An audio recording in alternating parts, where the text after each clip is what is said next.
What can you share to us about yung marching orders ni President Marcos? Kasi ang pinagmamayabang niya kanina is no blood spilled, no guns fired, no shots fired. How do we achieve this without basically resorting to more brutal tactics? We'll just do it the legal way, Sean and Reggie. That is what we need right now. Faith in the government, faith in our institutions. Kaya nga kailangan ng tulong mga pulis dito. Intelligence report is very important. And it's very effective right now. Bakit? No, ayaw na lang namin magyabang, pero itong resulta, bilyon-bilyon na nahuhuli ng mga pulis ngayon. No? And this is, of course, on the side ng paghuhuli. No? Ngayon, let's look at what's happening in our society right now. 70% of all those who are now incarcerated are drug-related. Isipin mo yun, mga nakakulong ngayon, 7 out of 10 drug-related.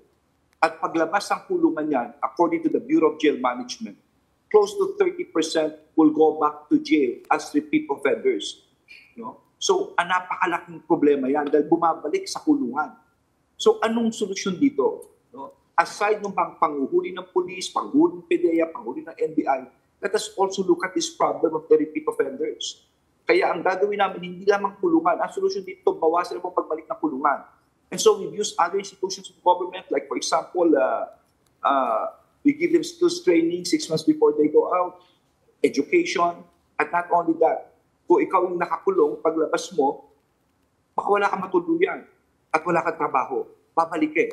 So nakipagpirmahan with the Department of Labor sa TUPAD program, and those who will have served their sentence, magkakaroon lahat ng trabaho for 1 year. No? And marami pang ibang interventions, hindi ko lang masasabi ngayon.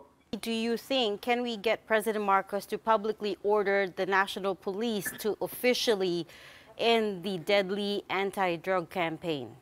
Because what Human Rights Watch is saying, for instance, is that the killings have continued under President Marcos. To a lesser degree, yes, but they have continued. So can we have the President, for instance, publicly declare an end to it? As what the President said, under the Marcos administration, there will be no killings. Unless, of course, this is a legal case of self-defense. That's the only time. No?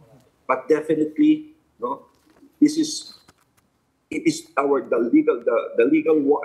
drug war will be in accordance with the oath that we have undertaken in accordance with the Constitution.